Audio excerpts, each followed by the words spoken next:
Welcome बच्चों। Last time हमने देखा यूनिट्स और मेजरमेंट्स में, ठीक है। हमने देखा फिजिकल क्वांटिटी, जिसका मतलब है कि ऐसी क्वांटिटी जिसको हम मेज़र कर सके, ठीक है। उसके बाद हमने देखा कि उसके यूनिट जो एक स्टैंडर्ड होता है मेजरमेंट के लिए यूज़ किया जाने वाला, ठीक है, यानी standard use for the measurement of the physical quantity called as unit, ठीक है। फिर यूनिट्स की बात की हमने, फंडामेंटल क्वांटिटीज़, उसके यूनिट्स, डिराइव्ड क्वांटिटी और उसके यूनिट्स, उसका विचार किया। तो फंडामेंटल क्वांटिटी का मतलब क्या, the quantities which are independent of each other, एक दूसरे के ऊपर डिपेंड नहीं करते। और डिराइव्ड क्वांटिटी क्या है, उसके उल्टा, the quantities which depends upon the fundamental quantity, ठीक है, दे आर कॉल्ड डिराइव्ड या फिर ऑब्टेन क्वांटिटी। फंडामेंटल को हम बेस क्वांटिटी भी बोल सकते हैं। फिर हमने देखा कि फंडामेंटल क्वांटिटी, ठीक है, तो उसमें हमारे पास में एसआई सिस्टम के अनुसार टोटल 7 क्वांटिटीज़ है, और 7 क्वांटिटी के साथ में या तो आप सप्लीमेंट्री फंडामेंटल क्वांटिटी बोलो या फिर कॉम्प्लीमेंट्री फंडामेंटल क्वांटिटी बोलो, ऐसी दो है वो। जैसे कि हमने देखा कि हमारे पास में लेंथ है, मास है, टाइम है, टेम्परेचर है, करंट है, ल्यूमिनस इंटेंसिटी है और अमाउंट ऑफ सब्सटेंस, इन सब के हमारे पास क्या है, यूनिट्स भी हमने देखे, ठीक है।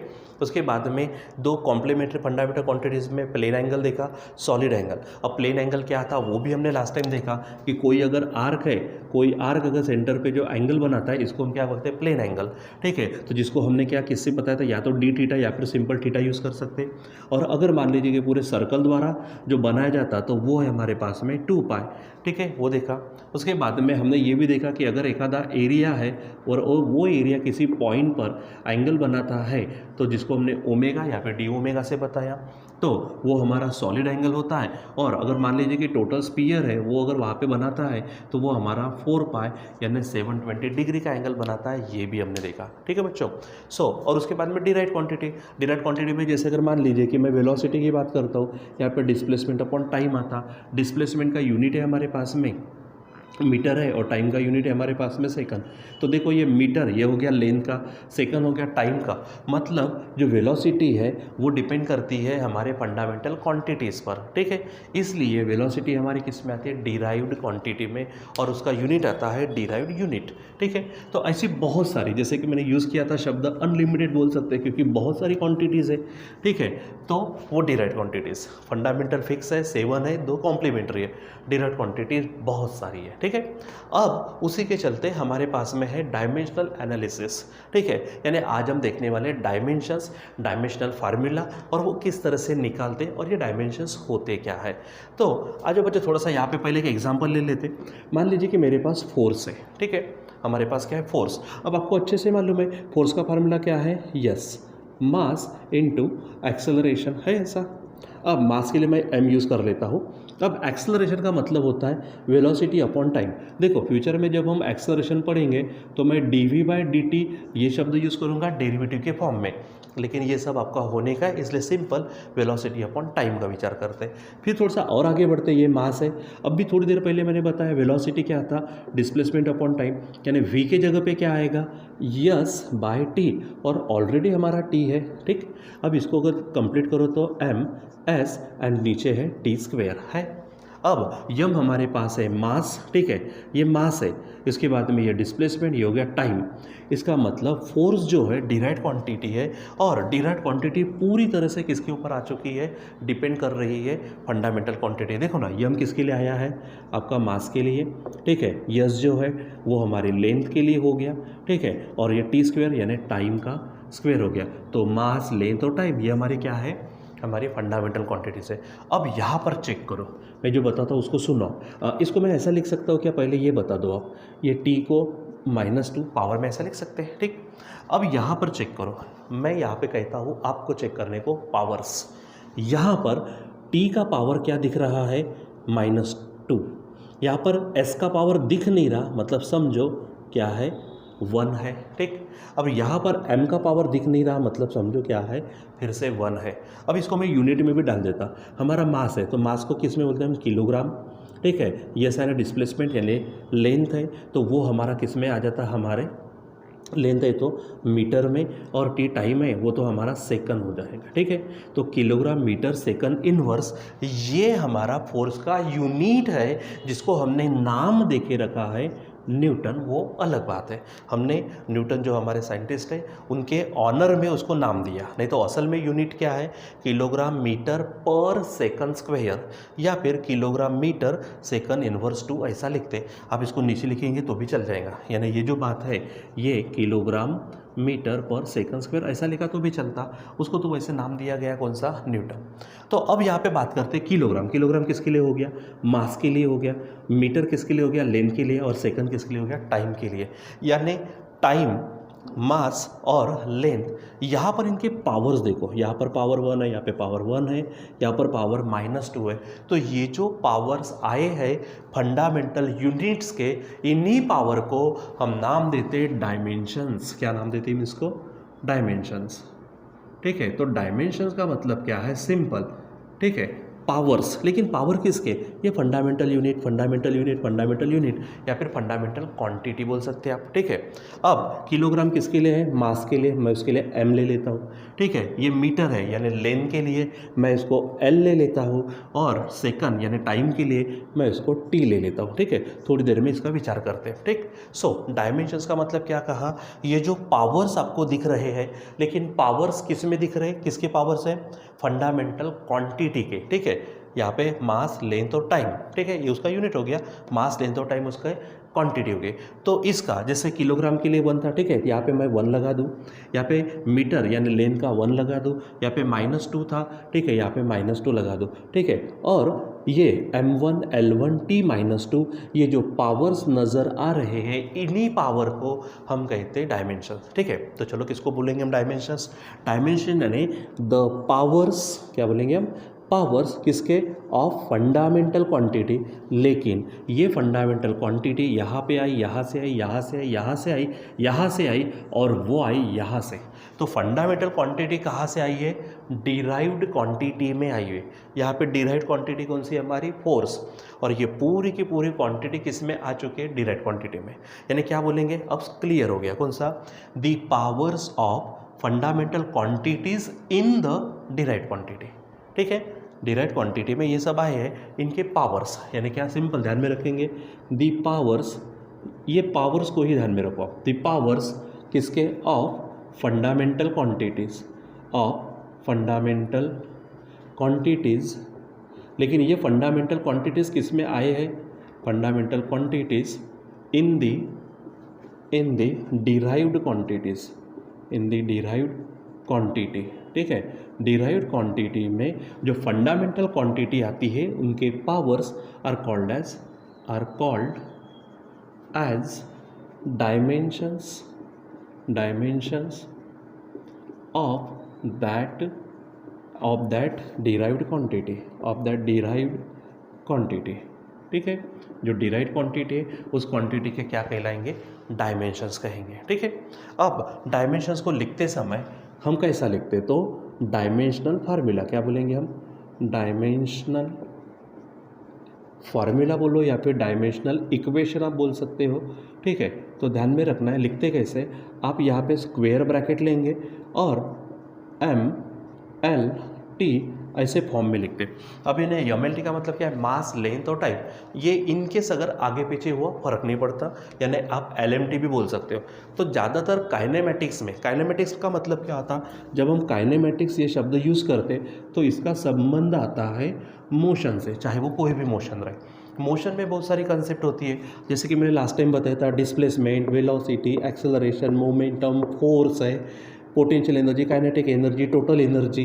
ठीक है, इम्पल्स आता है, ये सब चीज़ें उसमें आती है। ठीक है, तो ये सब हमारे काइनेमेटिक्स में। तो काइनेमेटिक्स की यानी मोशन की बात करते हैं तो ज़्यादातर मास, लेंथ और टाइम की बात होती है। ठीक है, लेकिन सिर्फ काइनेमेटिक्स थोड़ी ना है, हमारा जो फिजिक्स है बहुत अलग अलग ब्रांचेस से, अलग अलग टॉपिक से बना है, मैंने लास्ट टाइम बताया था। तो उसमें आप कभी इलेक्ट्रिसिटी देखेंगे, कभी मैग्नेटिज्म देखेंगे, तो इनके अनुसार जैसे इलेक्ट्रिसिटी में आपको मिलेगा एम्पियर यानी करंट के लिए मिलेगा। ठीक है, जैसे अगर आप करंट की बात करते हैं तो I = क्या रहता है, Q/T, यानी Q क्या रहता है, चार्ज। ठीक है, तो चार्ज इज इक्वल टू क्या हो जाएगा, IT। I किसके लिए, I यानी करंट के लिए यूज़ करते हैं। इसके लिए अगर मैं यूनिट लेता हूँ तो एम्पियर, और टाइम के लिए यूनिट लेता तो सेकेंड। तो अब यहाँ पे क्या हो जाएगा, सेकंड। सेकंड यानी कौन आ जाएगा, टाइम। लेकिन उसमें एक और एक्स्ट्रा जुड़ेगा, वो यानी एम्पियर, क्योंकि ये हमारी बेस क्वांटिटी है, फंडामेंटल क्वांटिटी है, कौन सी, करंट वाली। तो वो भी उसमें मिक्स हो सकते हैं, लेकिन ज़्यादातर MLT काइनेमेटिक्स में ज़्यादातर वही यूज़ होते हैं, ठीक है। हाँ, अब हमारा अगर टॉपिक्स बदल जाते हैं तो वहाँ पे MLT, जैसे 7 है ना हमारे पास फंडामेंटल क्वांटिटीज़, 7 फंडामेंटल क्वांटिटीज़ के अनुसार हम उसको लेते हैं। और रही बात हमारी कौन सी, जो 2 हमारी कॉम्प्लीमेंट्री फंडामेंटल क्वांटिटीज़ है, तो वह हमारी डायमेंशन लेस रहती है, मतलब उनका हम विचार नहीं करते डायमेंशंस में, कौन से, प्लेन एंगल और सॉलिड एंगल का, ठीक है। तो यहाँ पर देखो बहुत कम होता है ऐसा कि MLT भी आ जाए, वहाँ पे A यानी हमारे पास में आ जाए एम्पियर, ठीक है। कभी हो सकता है मैं थीटा भी ले लूँ, ठीक है, यानी ये टेम्परेचर के लिए आ जाएगा। जैसे MOL मोल की, मोल यानी अमाउंट ऑफ सब्सटेंस हो जाए, फिर हमारे पास में टेम्परेचर के लिए आ गया, फिर कौन सा बचा, 1 2 3 4 5 6 ल्यूमिनस इंटेंसिटी कैंडेला, ठीक है, उसके लिए भी आ जाए। लेकिन ये एक साथ कभी मिक्स नहीं होते, ठीक है। बहुत ही रेयर है कि 3-4 उसमें मिक्स हो जाएंगे। MLT कॉमन मिलेगा, उसमें टेम्परेचर आ सकता है, उसमें करंट आ सकता है, ठीक है। लेकिन अमाउंट ऑफ सब्सटेंस बोल लो, ल्यूमिनस इंटेंसिटी वगैरह जनरली मिक्स नहीं होते, लेकिन चांसेस रहते होने के, ठीक है। तो अभी हम क्या कहेंगे, डायमेंशंस। तो डायमेंशंस का मतलब क्या कहा मैंने, the powers of fundamental quantities in the derived quantity, यानी कोई डिराइव्ड क्वांटिटी ले लो खुद, उसके बाद में उसमें अंदर में जो भी फंडामेंटल क्वांटिटीज रहेंगे उनके जो पावर्स रहेंगे, सिंपल आपको ध्यान में रखना है, पावर्स, ठीक है, पावर्स ऑफ फंडामेंटल क्वांटिटीज, उसको क्या कहेंगे हम, डायमेंशंस। अब डायमेंशनल फार्मूला यानी डायमेंशनल इक्वेशन बोल सकते हैं आप, तो लिखना क्या है, स्क्वायर ब्रैकेट में MLT, आप LMT भी लिख सकते हो, यानी LM आगे पीछे हो सकता है, ठीक है। चलो एक एग्जांपल देखते हैं। अच्छा, अगर हम बात करते हैं फंडामेंटल क्वांटिटी अगर आगे, तो उसके खुद के भी इसी इसमें हम लिख देते, ठीक। चलो एक आधा एग्जांपल लेते, जैसे अगर मान लीजिए कि मैं वेलोसिटी लेता, ठीक है, अगर क्वेश्चन है find the dimensions, find the dimensions of, find the dimensions, blackish हो गया, ऑफ फॉलोइंग क्वांटिटीज, ठीक है। यहाँ पे मैं 1-2 क्वांटिटीज़ लेता हूँ, मैं बताता हूँ, बाकी आप, मैं क्वांटिटीज़ लिख के देता हूँ, आप घर में होमवर्क कर सकते हैं। जैसे एग्जांपल मैं लेता हूँ वेलोसिटी, ठीक है, हमको क्या करना है, वेलोसिटी। तो वेलोसिटी के क्या करने हैं, डायमेंशंस लिखने। तो सबसे पहले हम क्या करेंगे, velocity is given by, formula बताओ क्या है, वेलोसिटी इज़ गिवन बाय, थोड़ा मैं सजेस्ट करूँगा, वेलोसिटी को आप V से लिखेंगे, और वेलोसिटी का फार्मूला क्या है, डिस्प्लेसमेंट अपॉन टाइम। अब आपको फार्मूले मालूम चाहिए, ठीक है। अब सबसे पहले इसका ना यूनिट लिख लो आप, SI यूनिट। SI यूनिट लिख देने के बाद में क्या होता है, एकदम क्लियर हो जाता, ठीक है। तो डिस्प्लेसमेंट का यूनिट क्या है, डिस्प्लेसमेंट यानी डिस्टेंस, लेंथ आप बोल सकते हैं, लेंथ के लिए क्या हमारे पास, मीटर, अपॉन T यानी टाइम के लिए क्या रहता, सेकंड, ठीक है। और यहाँ पर भी सिंगल है, तो मीटर पर सेकंड, ये आपको मालूम है। स्पीड का या फिर वेलोसिटी का जो फार्मूला है, डिस्टेंस अपॉन टाइम या फिर डिस्प्लेसमेंट अपॉन टाइम, और उसका यूनिट क्या आता, मीटर पर सेकेंड। अगर एक बार यूनिट मालूम हो गए, वो भी बेस यूनिट, अगर मालूम हो गए कि डायमेंशंस लिखना ये चुटकी का काम है, कैसे, तो आपको डायमेंशंस लिखने हैं, सिंपल करना क्या है, डायमेंशंस, ठीक है। तो आप, मैंने कहा आप स्क्वायर ब्रैकेट बना दो, ठीक है, और 3 लिख लेना है, MLT ऐसा लिख के रख दो। और अब इसमें करना क्या है, मैंने कहा डायमेंशंस यानी पावर, ठीक है। अब यहाँ पे है M किसके लिए था, मास के लिए किलोग्राम यूनिट है, इसमें किलोग्राम दिख रहा क्या, नहीं, किलोग्राम नहीं दिख रहा, इसलिए आप वहाँ पर उसके नाम का 0 लिखेंगे, उसके नाम का क्या लिखेंगे, 0। अब दूसरी बात, लेंथ है, लेंथ, ठीक है, लेंथ का यूनिट क्या है, मीटर दिख रहा है क्या, यस, मीटर दिख रहा है, और यहाँ पे कुछ नहीं यानी 1 तो होगा, यानी यहाँ पर आप लिखेंगे 1, ठीक है। अच्छा, उसके बाद में अब T यानी टाइम का यूनिट क्या है, सेकंड। अब सेकंड है तो सही, देखो मैंने कहा ऐसा है, यहाँ पे भी 1 है, यहाँ पे भी 1 है, लेकिन हमको पावर लिखना है, तो S को पहले ऊपर ला लो, तो यस ऊपर जब आएगा तो ये 1 का बनेगा -1, ये ध्यान में रखना है। तो टाइम के लिए सेकंड आ गया, लेकिन उसका पावर क्या दिख रहा है, -1, नीचे के अनुसार नहीं। अच्छा, नीचे तो डायरेक्ट ले सकते हैं, माइनस में ले लेना, ठीक है। सो यहाँ पे पावर 1 है, लेकिन नीचे होने के कारण हम यहाँ पे क्या कहेंगे, -1, ठीक है। So these are the dimensions of velocity, ठीक है। ये हमारे वेलोसिटी के क्या है, डायमेंशंस है। यानी अगर किसी ने आपको कहा कि डायमेंशंस लिखो, जो भी क्वांटिटी दी है, सिंपल पहले उसका फार्मूला लिखो, ठीक है, और कोशिश करो कि उसको फंडामेंटल क्वांटिटीज़, फंडामेंटल यूनिट में लाने की कोशिश करो। एक बार फंडामेंटल क्वांटिटी या फिर फंडामेंटल यूनिट में आ गए कि आप फर्स्ट से क्या लिख सकते हो, डायमेंशंस, ठीक है। तो चलो एक और एग्जांपल लेते हैं यहाँ पे, एक और मतलब 2-3 एग्जांपल मैं लेता हूँ, फिर आप करिए। ये हमारे पास है एक्सेलरेशन, ठीक है। तो चलो एक्सेलरेशन का फार्मूला क्या है, कौन बताएगा। एक्सेलरेशन, जैसे कि मैंने कहा, ये हम बाद में पढ़ने वाले। एक्सेलरेशन इज द, देखो एक्सेलरेशन की definition, acceleration is the rate of change of velocity with respect to time. Actually ऐसा formula you are going to see in future, ठीक है, हम फ्यूचर में देखने वाले हैं। लेकिन फिलहाल आपको एक्सेलरेशन का सिंपल फार्मूला ध्यान में रखना है, v/t। अब ये जो है ये डेरिवेटिव का फॉर्म है, हमारा बेसिक में डेरिवेटिव आने का है, इंटीग्रेशन आने का है। जब भी आएगा तब मैं आपको ये बताऊंगा कि डेरिवेटिव, इंटीग्रेशन, वेक्टर, ये सब चीज़ें पढ़ने वाले, ठीक है। तो तब जाके ये क्लियर और ज़्यादा होगा। फिलहाल तो हम 8-9 के हिसाब से पढ़े हैं ना, ठीक है, कौन सा, एक्सेलरेशन इज इक्वल टू ये। असल में आप ये ऐसा पढ़े होंगे, ठीक है। एक्सेलरेशन मैं बताता हूँ, v - u अपॉन टी, ऐसा पढ़े होंगे, यानी final velocity minus initial velocity upon time, कोई फर्क नहीं पड़ता। अगर मान लीजिए स्टार्टिंग ही है, ठीक है, तो यू 0 हो जाएंगे, तो डायरेक्ट v अपॉन टी आएगा, ठीक। तो मैं यहाँ पर जो फार्मूला लिखने जा रहा हूँ डायरेक्ट 8, 9, 10 के हिसाब से लिख देता हूँ। क्या होगा यहाँ पे, v अपॉन टी हो जाएगा। पहले फार्मूला मुझे बताओ, टी यानी टाइम है, टाइम हमारा बेस क्वान्टिटी है, लेकिन वेलोसिटी बेस क्वांटिटी है क्या, नहीं। चलो एक बार फिर से रिपीट कर लो, बेस क्वांटिटी यानी फंडामेंटल क्वांटिटी कौन सी है, mass, length, time, temperature, current, electric current, luminous intensity, simple intensity बोलो आप, ठीक है, और अमाउंट ऑफ सब्सटेंस। ये वेलोसिटी है क्या, नहीं। तो सबसे पहले you have to change, you have to convert that velocity in the fundamental quantity. तो आपके सामने तो है रे, वेलोसिटी को कैसे लिखा था हमने।